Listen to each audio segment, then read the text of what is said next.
Okay, so welcome everyone, and it is today we coming to the end of the 10th of ER, and we're moving into the 11th of ER, and we had or counted today Netzach Sheba Netzach, and tonight and tomorrow it's going to be Hod Sheba Netzach, and we were just saying that the problem with go, go, go, go, go, and no kind of pulling back, ratsuv, ratsuv, ratsuv, and not pulling back.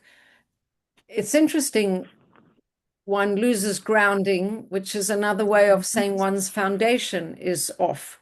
When your foundation is off, then you can forget things, you can make silly mistakes, I know Dina Bracha said out of touch, but it's kind of more out of touch with your own center. And then I guess accidents and forgetfulness and carelessness and all of these things are more likely to happen. So, okay, so what are we doing with the Tanya? So I'll just, before we get into that, the Hayom Yom for today, concerning the Sfirat HaOmer, it says, "You shall count for yourselves, usfartim lachem." The word usfartim, you shall count, has the root of sapirut, brilliance and brightness. So usafartim lachem, your lachem, yourselves, need to be shined. They need to become, you need to become bright. So as I've been saying this whole year since we've come into the Sfirot, that one could think that the point of the Sfirot is really just to refine the Midas. And I'm almost embarrassed to say that in a way I have been thinking about that in previous years. Self-improvement, try and refine the midot. But this year, I guess I internalized a different aspect, which is one has to refine the midot in order to remove blockages of our service to Hashem.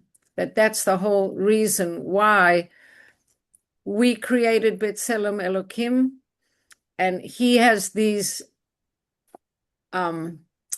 aspects, these ways that he manifests himself in the world, and it gives us some awareness of ourselves. We also manifest ourselves into the world through these different aspects of revelation of ourself. I was listening, I think, to Rabbi Manus Friedman, and he was saying that the creations of the world conceal godliness. The emanations, God's different emanations, reveal godliness. So the Sfirot are ways God reveals himself. Different things in the created world, the stones, the trees, the rocks, the birds, the bees, in a way they conceal godliness. Godliness is there, but it's hiding in all these different creations. But the Sfirot are ways that God reveals himself. So they're emanations as opposed to creations. I don't know if that makes sense, but to me, I thought that was very interesting. So we also reveal ourselves through our different midot, through our chesed, through our gevura, through our netzach. We are showing ourselves and who we are through our behavior, through our thoughts, through our emotions. And we want to be in balance, because when we're in balance, that's how we best serve Hashem.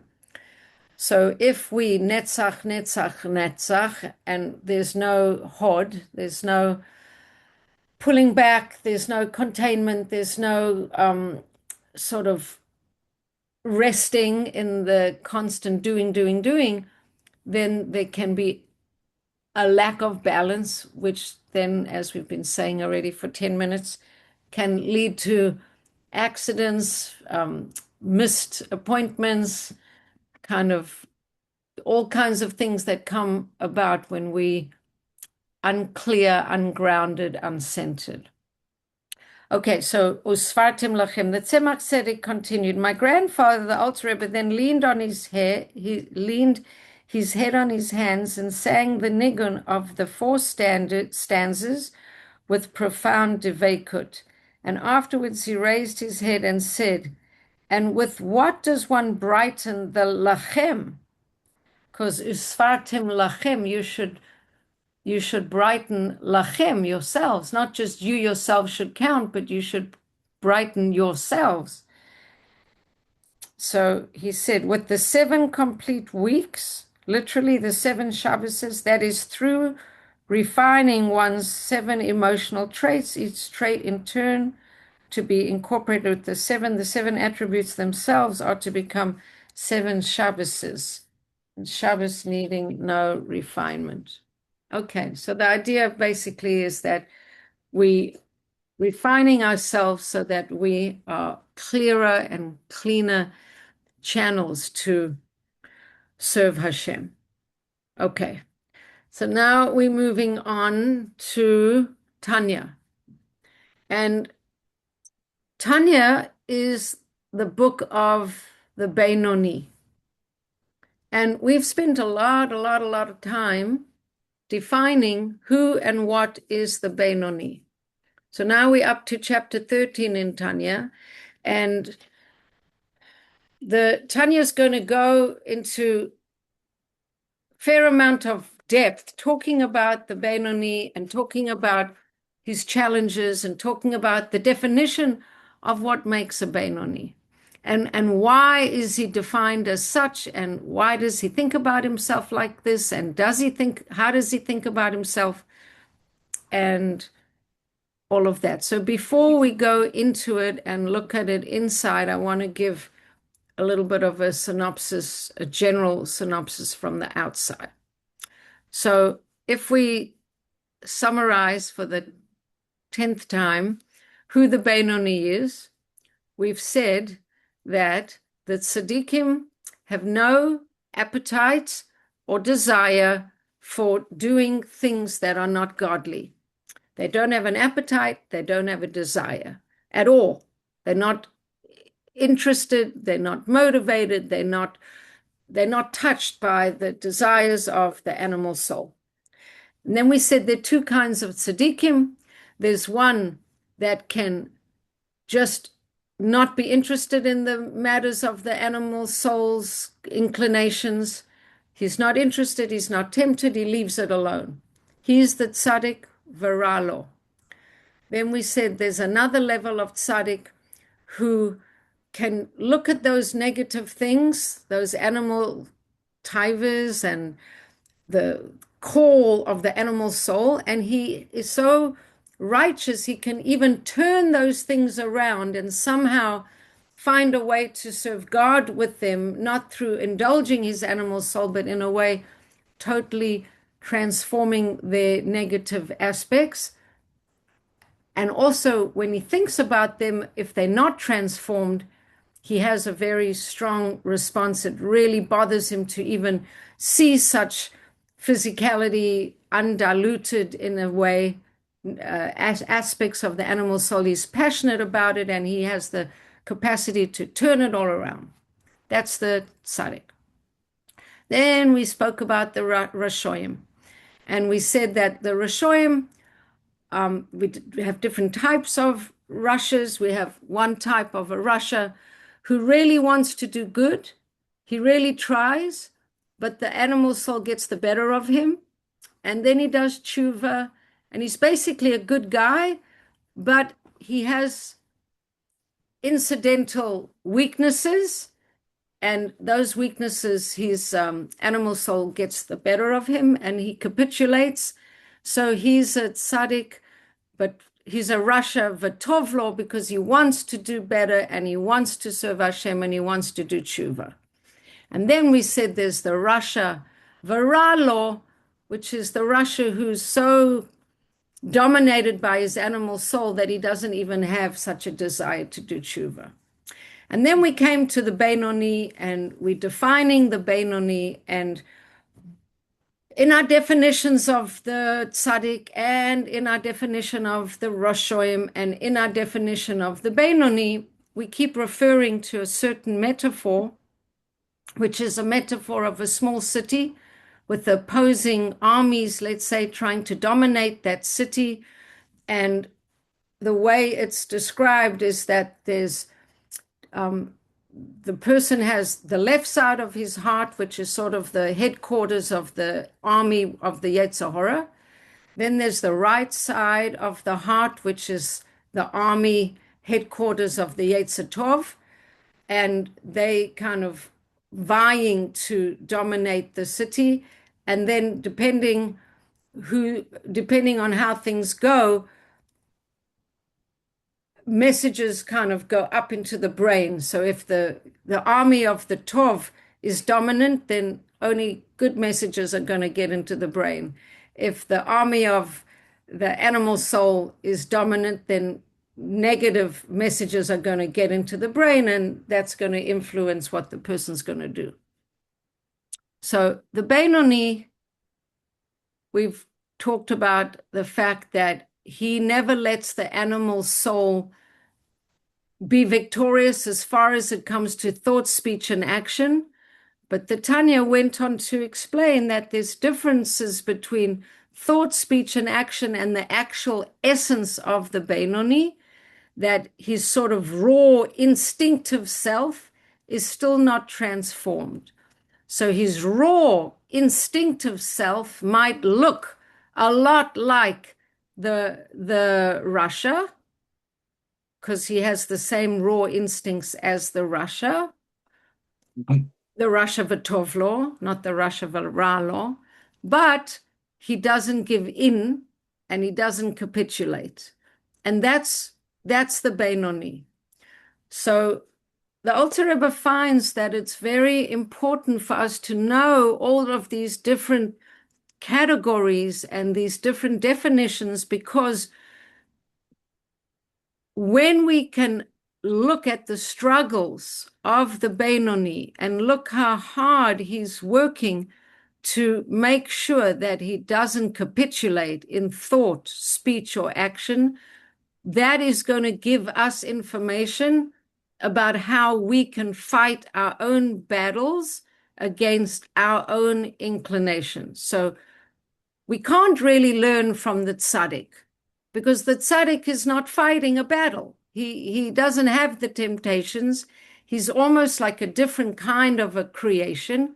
And so we can't really use him as a role model, either kind of tzaddik.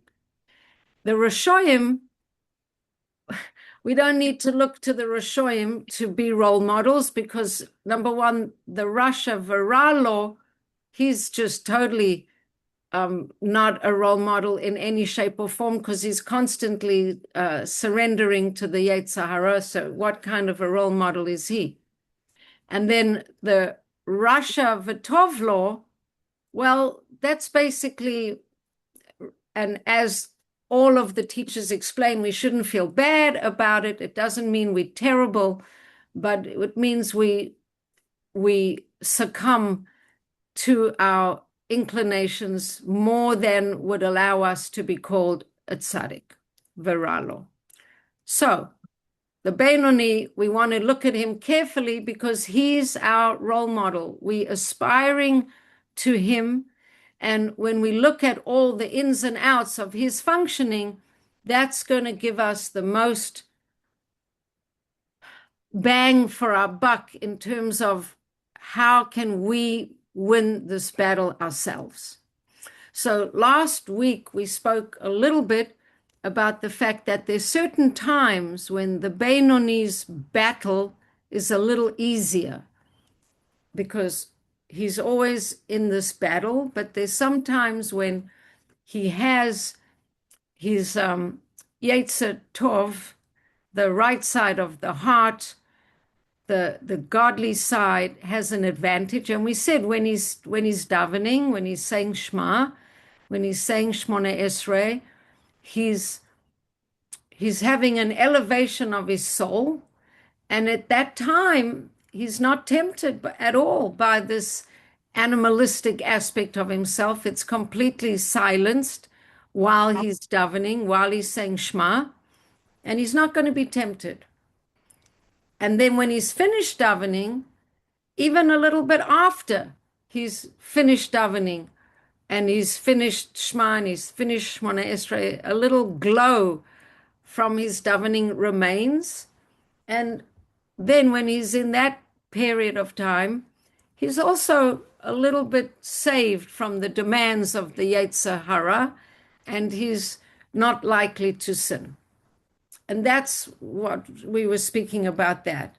And then last week, just at the end, we were saying that even when it comes to matters of how we treat other people, one has to be inspired, and we mentioned at the end of last lesson, inspired by the actions of Yosef Hatzadik, who, after his brothers were very mean to him and, did all those horrible things, he might have been tempted to take revenge, but he took the higher road because he's a tzaddik, and he turned any negative feeling into, he didn't give it any vent. He didn't have any place where he allowed those negative feelings to actually come out in thought, speech, or action. Okay. So now we're coming into chapter 3, and if the Tanya 3 or 13? It's 13, I'm sorry. And the Tanya starts off, and I don't know if it's helpful. I'll say it outside the text and then go into the text. Is that okay to do it outside and then inside? Or Susan, do you prefer it inside at the same time with the text? Maybe if it was 9 in the morning, maybe, but 9 at night, no. Oh, okay. So it starts off, and it says that the way that the Benoni, and really we could say all of us, right? The Benoni is the example of a person who's struggling in this cosmic battle between good and evil in himself, but he's such a good role model because he's always winning the battle, but he is always struggling.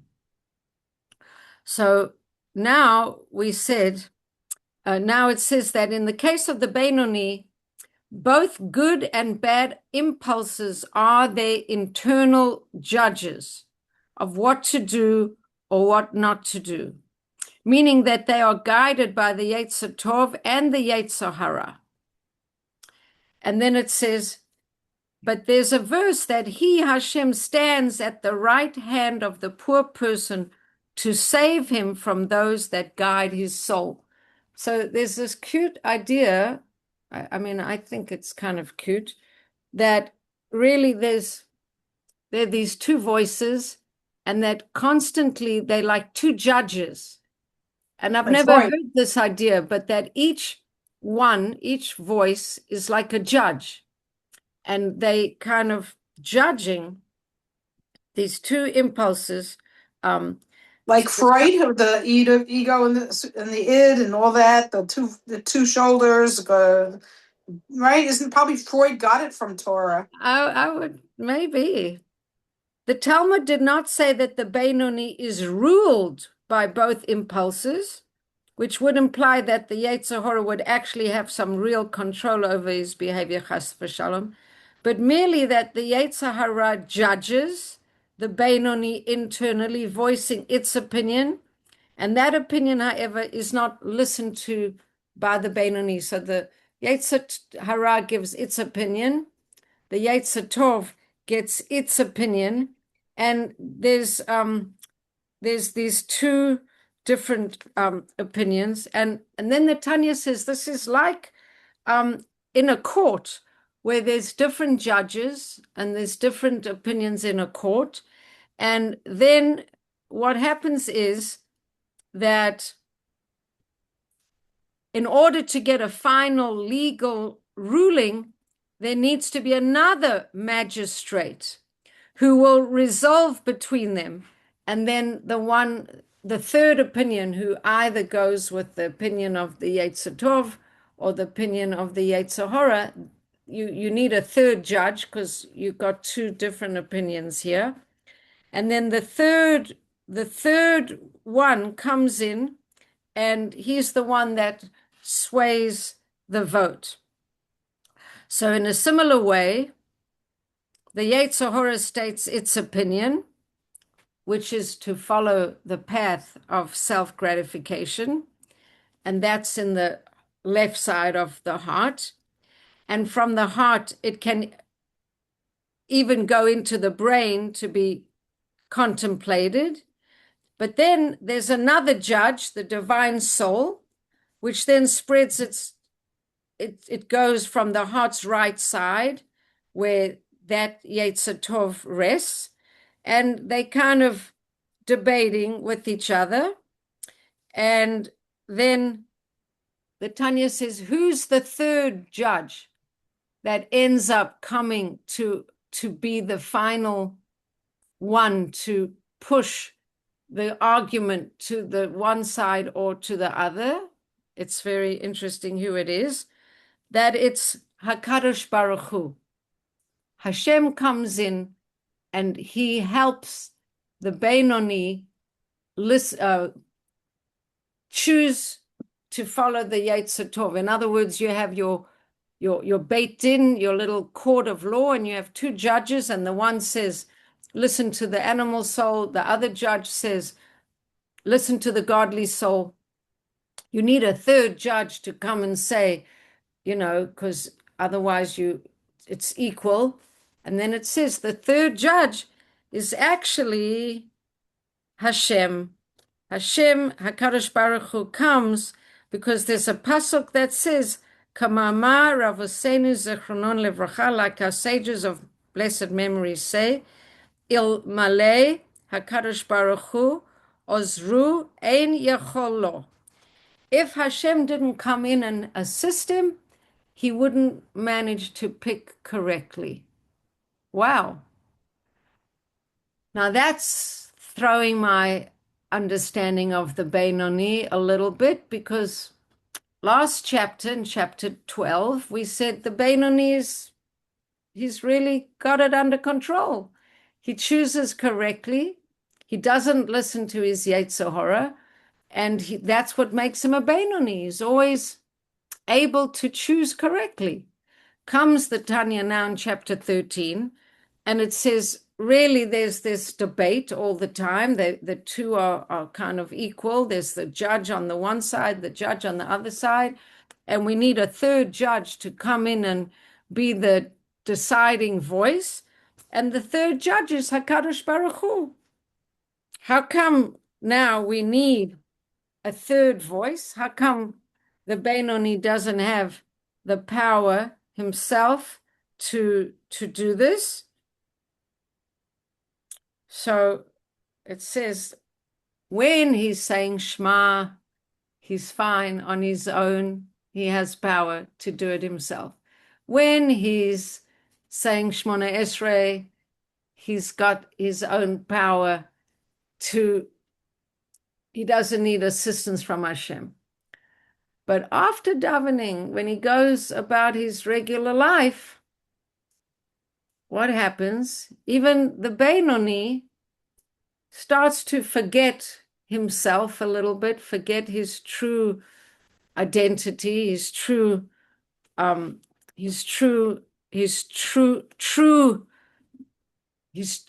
essence. And then what happens is, it says that what happens, the Holy One, blessed be He, comes to assist the Yeytzer Tov.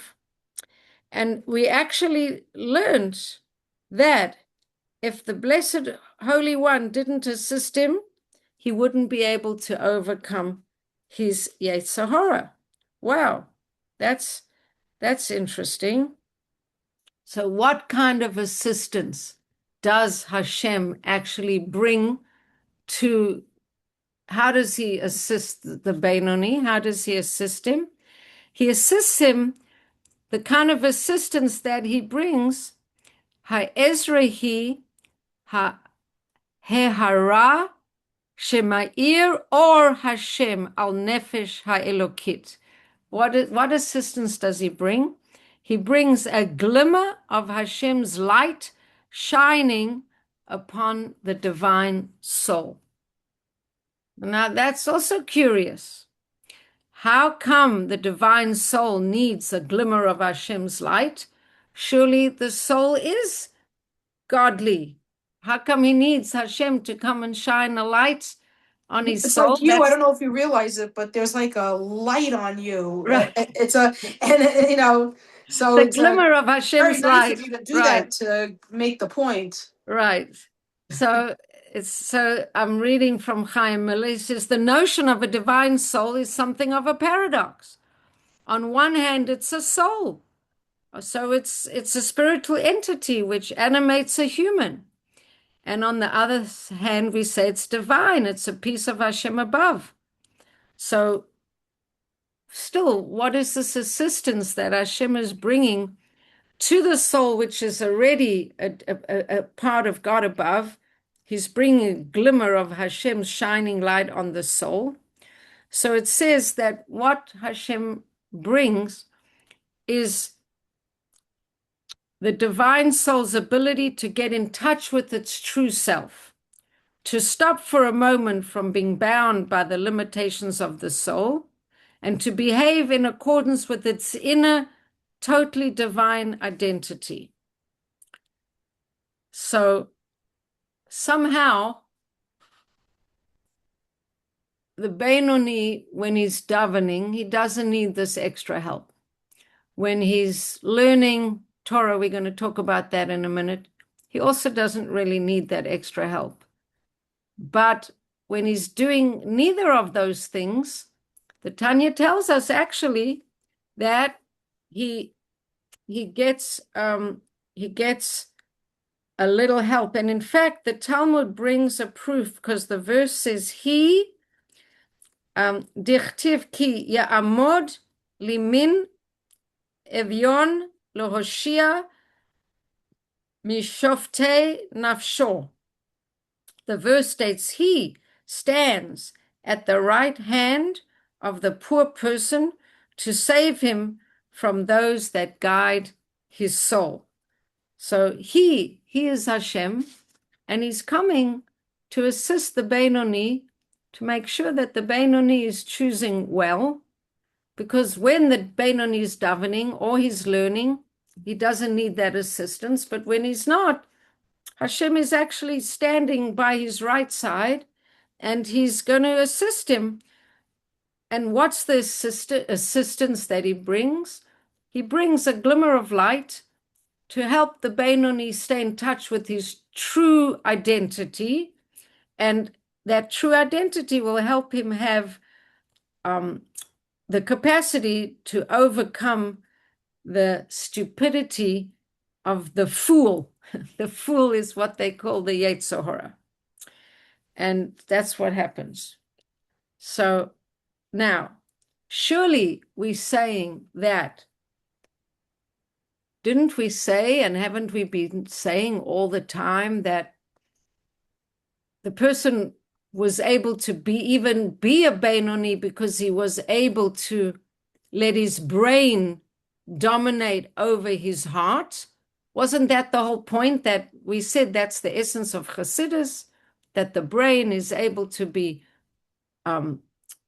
directing the heart as opposed to being led by the heart, and that the brain can do this, and you need self-control, and you need focus, and you need all of that, and then it's going to be okay.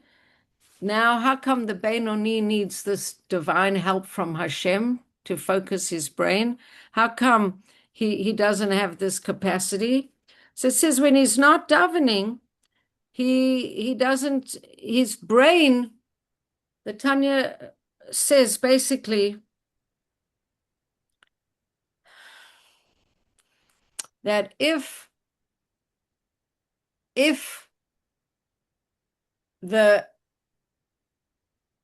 Benoni gets confused a little bit, if the the words, excuse me, Bless you. if the arguments of the animal soul actually make their way from the left side of the heart and up into the brain, then and the brain itself gets confused.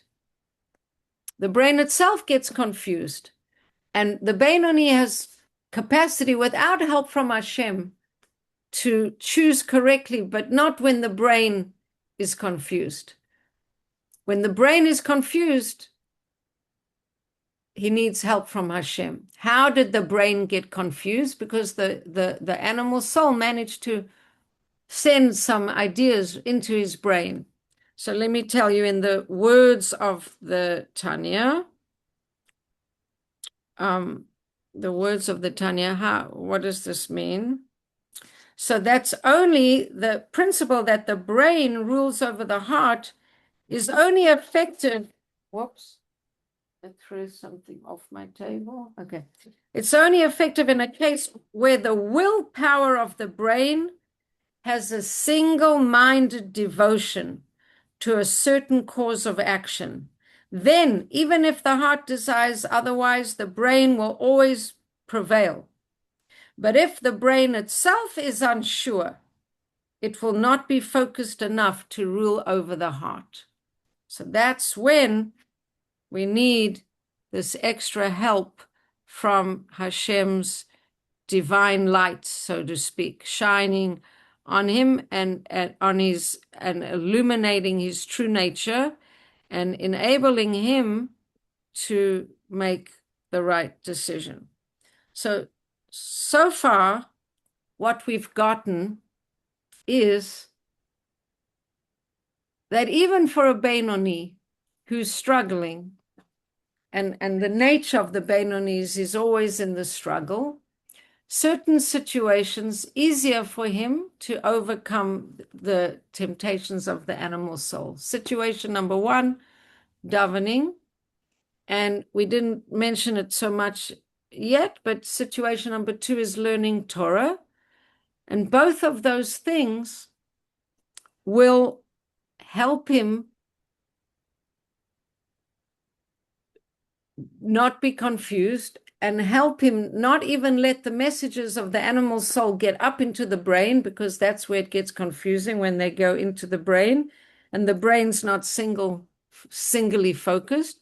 And Hashem comes and helps him, as I'm sure that he helps all of us. And this beautiful pasuk that says, Dichtiv ki ya'amod limin, he stands at his right side, Evyon lohoshia mishofte nafsho. He stands at the right hand of the poor person to save him from those that guide his soul. And that's the words of the Yeytzer. And I just want to share a personal story with you because I think it's relevant. So, as I said at the beginning of class, I was pretty tired and burnt out. We had a huge amount of people for Pesach. In the olden days, when I used to make Pesach, we used to go out for some meals. We used to go to my neighbor for a meal. We used to go to my sister-in-law for a meal. I would make just enough food when I kashered my kitchen. I'd make enough food to manage to have the first Seder. Then we would go out for the first lunch.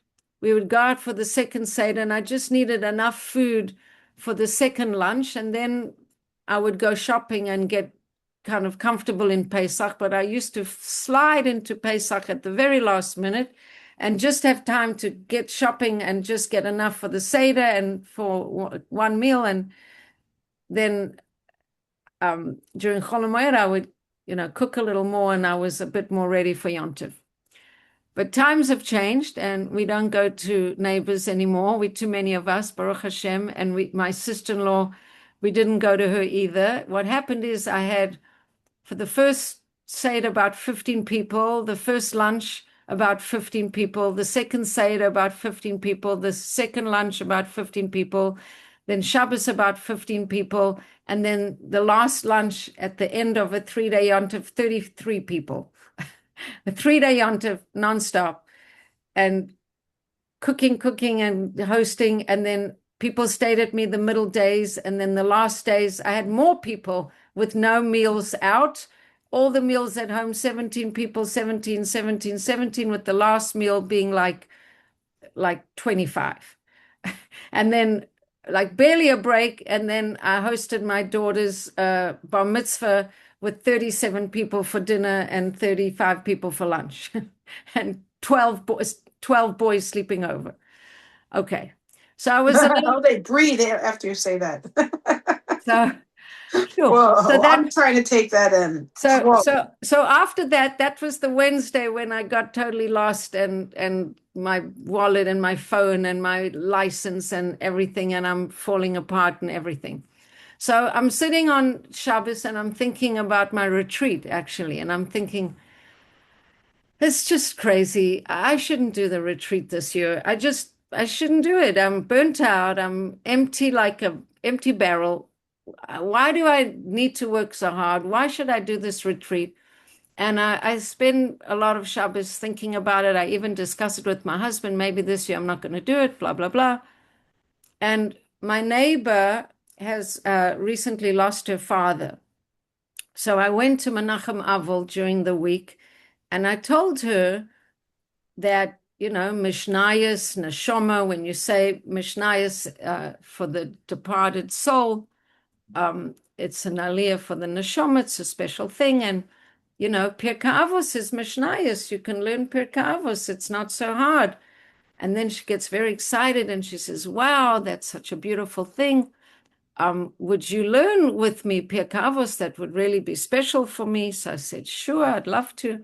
So on Shabbos afternoon, after feeling the whole day that I'm like just finished and I'm not going to do the retreat and blah, blah, blah, I go to her and we learn 1 hour of Pirkei Avos. 1 hour. Nothing extraordinary, nothing so dramatic. While I'm learning, I'm thinking, wow, this learning Torah is like a really good thing. Like, it's a great thing to learn Torah, and it's a great thing to learn Torah together with other people. And my whole mood starts to shift completely, just shifts. And I come home and I'm still thinking, maybe I'm not sure what to do and whatever. I go to sleep on Motzei Shabbos, and then like 1 o'clock in the morning, I start thinking about the retreat. I didn't really go to sleep. I went to bed. I'm thinking about the retreat. I'm thinking. By the time Sunday morning came, 7 o'clock, I'm doing the retreat. I'm having it. It's on. It's happening. And the whole thing flipped because of learning Pirkei Avos with my neighbor for 1 hour. Why am I sharing this story? Because learning Torah totally changed my whole way of being. Like everything I was thinking was true. I was tired. I was burnt out. I was drained. I was strained. But as soon as I started learning with her, and there was another lady then, the three of us had really, it was very beautiful. The whole energy changed. And my thinking changed, and my sense of my purpose in the world changed, and my purpose of life changed. And I was like, of course I have to do the retreat. How can I not do the retreat? That's what I do. So when we talking about the Benoni, and we're talking, and the Tanya goes into all this, lots and lots of ink spilt on defining him, and there's these moments and there's those moments, and when he's saying Shema and when he's davening, he's a different person. The struggle is different. When he's not davening and he's not saying Shema, then he needs help, and because he's already created a certain momentum of behavior, so Hashem steps in and helps him, that even when he's not learning and he's not davening, he has this assistance that if there's two judges, then they're arguing, Hashem in a way is the third judge and pushes the decision to the side of the right choice. But then it goes on, because the Tanya is very preoccupied with definitions. So it says, now it says, okay, so that's the Benoni.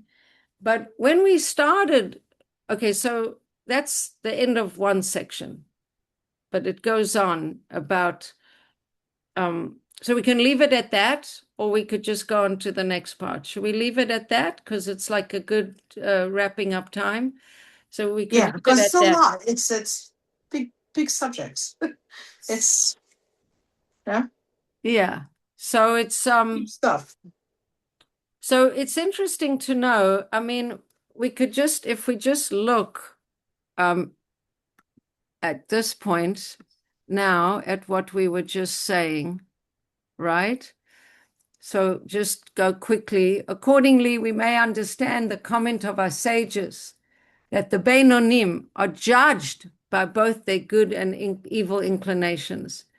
They're judging him and dictating his conduct. They're these two judges. But it says he, the Almighty, stands at the right hand of the poor man to save him from them that judge his soul. So Hashem is influencing the judgment.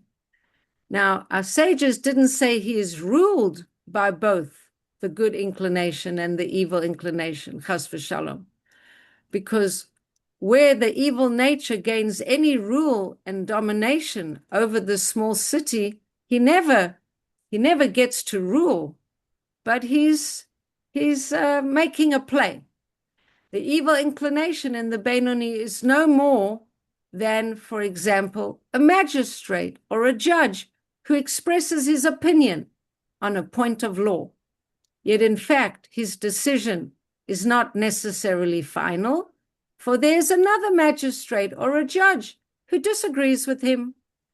It then becomes necessary, in order to formulate a binding decision, to arbitrate between the two, and the final verdict will rest with the arbitrator. Similarly, in the battle between the evil inclination and the good, the evil inclination states its opinion in the left part of the Benoni's heart, creates an evil desire in his heart, demands that he acts accordingly, thus rendering a judgment as to his future conduct. But from the heart, the desire ascends to the mind for contemplation. This ascent is automatic. Whenever a desire is awakened in the heart, the brain has to contemplate it.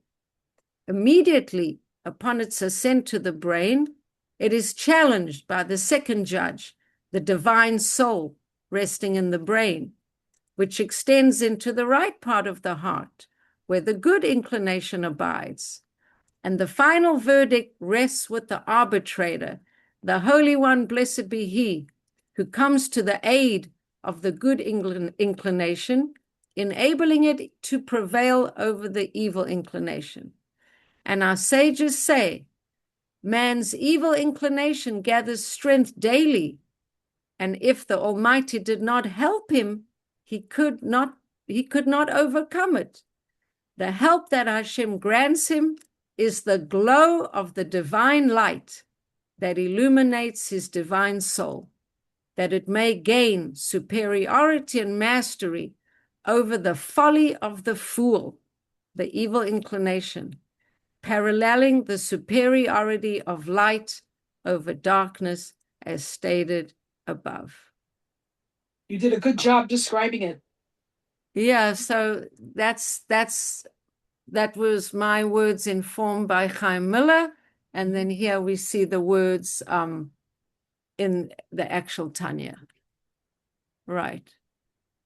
You're putting up your hand, yes. Yeah, I have a question. It's a touchy question, though. Okay. The Rebbes of today, are they tzaddikim?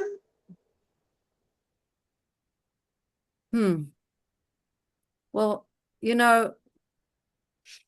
there's many Hasidic houses, and what defines a Hasidic house is that it has a Rebbe, right? You're not a Hasid if you don't have your Rebbe. So there are many Hasidic dynasties who have their Rebbes. I can't say about any of them on what level they are. I Their could fathers were say very often real tzaddikim, and then there are lots and lots of rebels. right. And then there's also a lot of fighting amongst them, Right. which is something I very mean, confusing to me. so I could say of the Lubavitcher Rebbe, I could say that for sure, because I lived in the neighborhood where he was, and I lived there for 8 years, I don't doubt it. and I could say that there's no question in my mind at all Nor mine. that, or most people, right, that the Rebbe Mhm. was functioning on a different level than us. He was, in terms of level of being, he was on just a completely different plane because of his insight, his capacity to see, to perceive, his just everything about him. He was on another level altogether. There aren't Rebbes that I know of that I'm close to that I can say, where they are or who they are, what they are. It's from what we understand from the Tanya, though, a tzaddik is a person who really, the Tanya says quite a few times, they're very few and far between because they almost seem to have a different kind of a soul. They're not really righteous, just, but they really have no pleasure in this world. And if they're on a very great level, they can even turn around, worldly things to transform them. So we're going to get into the next part of this chapter. Will say at the beginning of the Tanya, it says, don't think of yourself like a tzaddik. Make sure, if everyone tells you that you're a tzaddik, you shouldn't think of yourself like a tzaddik. And then it says you should think of yourself like a Russia, not a Russia, but like a Russia. And then it's going to say, because the Russia can, and you have to be on guard that you don't make a mistake, that you don't, forget yourself. But are there real tzaddikim? I don't know who they are. I mean, there's lots of, there's very I think the special Rebbetzin people. Rebbe was probably the real thing, and that is in our lifetime too. The Ribnitzer Rebbe. Yeah, but I don't know who today. Yeah, I don't know. I mean, I know Rav Yitzchak Ginsburg. I don't think he's a Rebbe, but I know that he's a very righteous person, and I know that he came to Monsey and he actually spoke in our house quite a few times, our house and my sister-in-law's house. And he had like a translucence in his face, like a sort of a radiance. I mean, he was very pale in his skin, but there was a kind of like a I light. know this. I started him 40 years ago, 43 years ago in Yeah, Jerusalem, and he must be an old man now. yeah. He's probably in his 80s for sure. He hasn't been well, but he's still alive, Baruch Hashem, and I think he's still teaching and whatever. Yeah. But I mean, there was definitely a sort of very otherworldly quality about him. And I'm sure that there, many, I don't know many, but, there's so many communities with special people that I don't know about, but, I don't know who they are. I'm sure that there are some out there, but I don't know who they are. You answered that very well. Thank you. Yeah. So anyway, so we're making our way through. I just want to see if any of this is part of what I've already said. How many chapters are in Tanya? 52. Oh, wow. We're going to be here a few years. Yeah, so we're on 13. Wow. uh, Wow. So basically, yeah.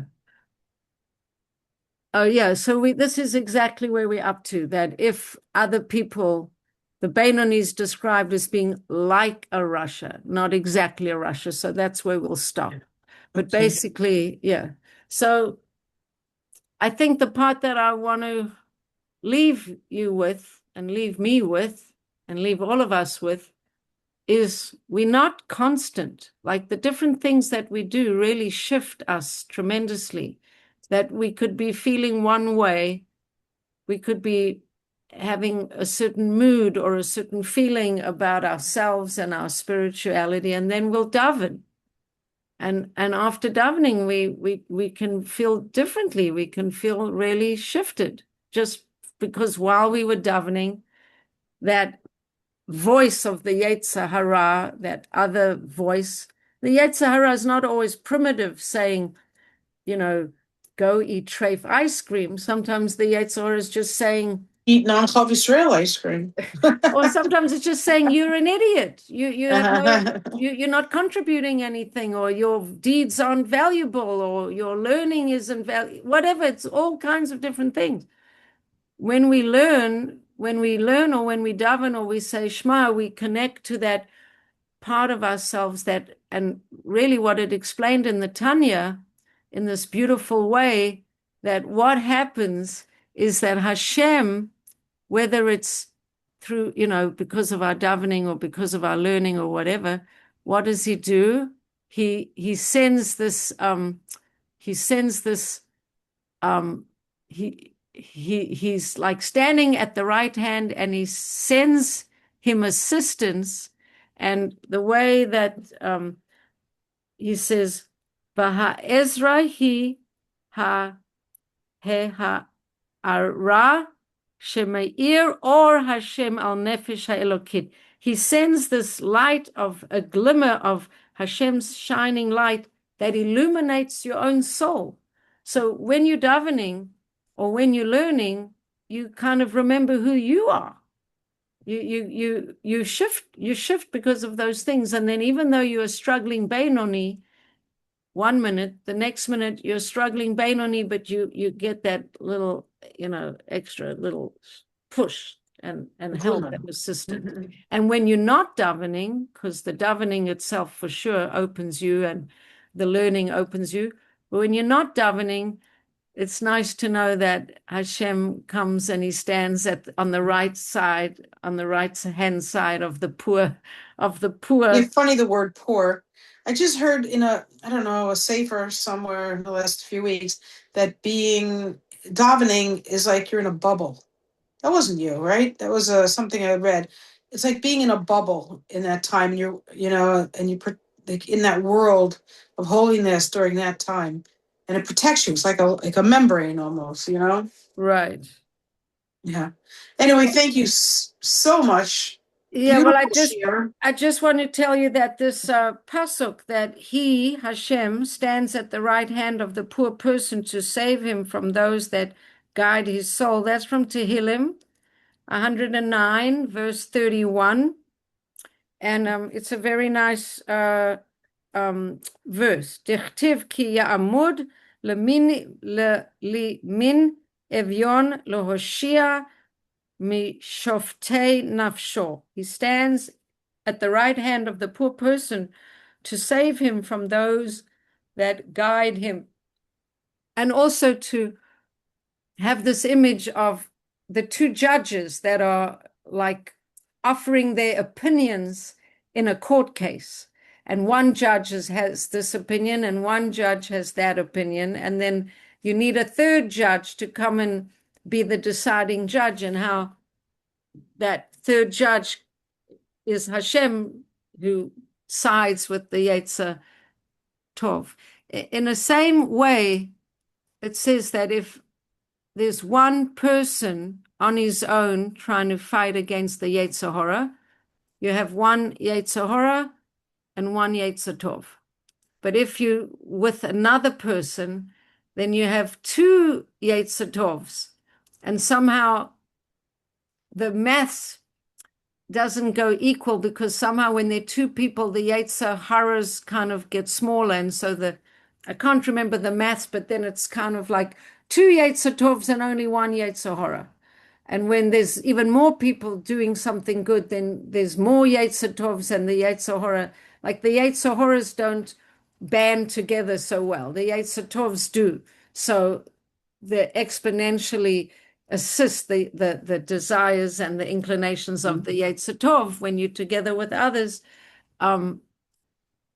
Whereas the Yeytzer Horas keep to themselves. They don't assist the other guy. So maybe next week you'll touch upon this idea of why they use the Lashon poor, not necessarily money poor or Nebuch poor, I don't know.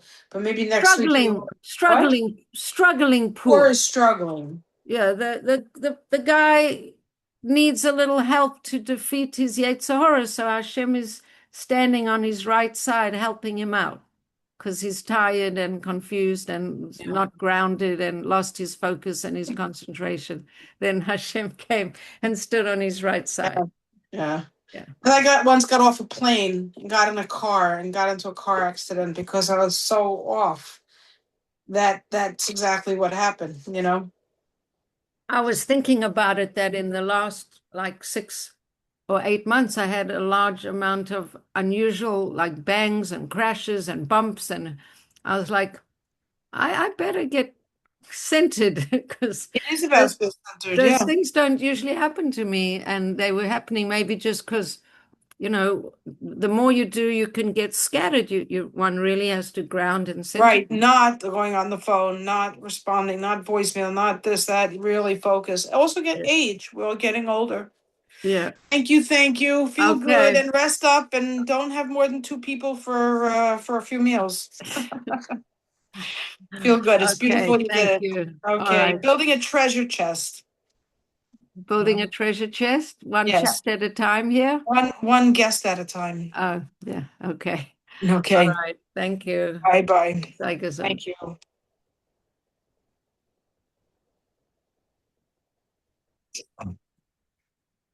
you.